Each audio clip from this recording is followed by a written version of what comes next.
I feel like since we moved down to Atlanta, I want to show the community how I do my community in New York. And I feel like the biggest thing right now in our community that we need to tackle is domestic violence. So I feel like the first people that should have an event in this brand new Black Ink is women who suffer domestic violence. And I'm taking it out of my own pocket to make sure that you women are very, very catered to and treated like the queens y'all really are, because I feel that no man should put their hands on any woman at the end of the day.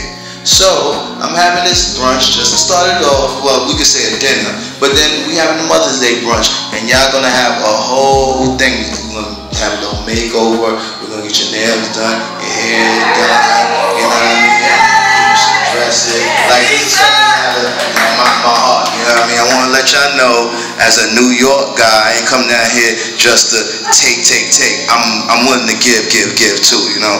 So I want to thank all of y'all. I want y'all to eat as much as y'all can. This is just the start. We're going to be doing a lot more under Black Ink Kids, and I want y'all to be a part of this whole movement, because my next step is giving back to the kids, letting them know that not only you dribble basketball or rap, you can make it. You could draw and stuff like that. So we're gonna have drawing classes for them, stuff like they could make themselves entrepreneurs, open their minds up to stuff. Like, we're gonna be doing all of that in this facility. It's gonna be more than just a tattoo shop.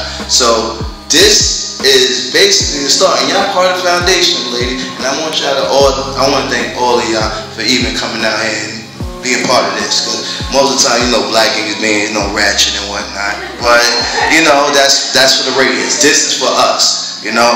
Now, I want to give all y'all some certificates that I signed personally. You know, I don't regularly do stuff like that, but I did it for y'all, you know. And I want y'all to come up here and share your stories for everybody to know. Even though it's just a little bit of us right now, it's gonna be a whole bunch of us on Mother's Day. So let's kick it off with the certificates and whatnot. First up, 20. I turned 21 July. I just recently got married. Congrats. Thank you. What else you want? Just a little bit. That was it. You seem kind of nervous there. Yeah, girl. Don't worry about no shake about it. You know what I mean? Thank you for coming through. You know. Thank you. Welcome. From New York, Queens, New York, and I moved to Atlanta because my abuser's mother actually called the police on her own son and put me in a shelter there. I found out I was pregnant with my daughter, and in order to escape it, I felt like I had to leave New York to get away from him. So I moved to Atlanta when she was 2 months old. So that's why I'm here now. I'm glad to say that I'm very successful in what I do in my daughter's career, and I am blessed to be here today to share that with other women that don't stay in those situations, because I was told I wasn't worth it. He would kill me if I ever left him. So I'm glad that I'm here and I can share that with everyone. So thank you, Ceaser. I really appreciate it.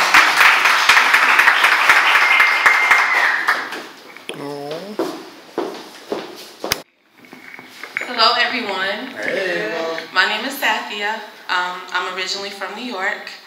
I'm the mother of 5. I have 4 boys and 1 girl. I am a survivor of domestic violence. I went through domestic violence for 9 years.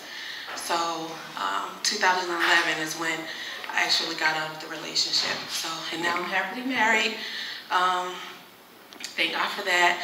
And I'm also here to say, you know, it's not cool. If you're going through any type of domestic violence, whether it's physical, whether it's emotional, financial, sexual, any type of abuse is not cool. Reach out to someone and get out of the situation. So that's all I have to say. Thank you. No, thank you for sharing. My name is Marquita. As you know, I prepared the food for today. I took the drive from Ohio to be here, and it was It was more than the food. It was because, like I told Jakeem, I am a survivor. My daughter is a product of rape, and I went through it as a teenager. And as a teenager, you feel like you don't have anybody to talk to. Your friends are not mature enough to understand what's going on. I told a friend about it, and she told the whole school, which was embarrassing, and it made me, you know, go into a shell. Finally, after 3 years, and it was time for me to graduate high school, I was like, you know, there's more for my life, and I can't take this. And so when I broke it off with him, he stalked me. And because I never told anybody what was going on, nobody was there to help me. And he stalked me, and when my mother went out of town, he caught me coming out of our house, and we fought, and that was the day that I decided to fight back. And when I struck him, it was like he went into a rage. And the result of that night, like I said, my daughter is a product of rape, but she'll be 13 this year.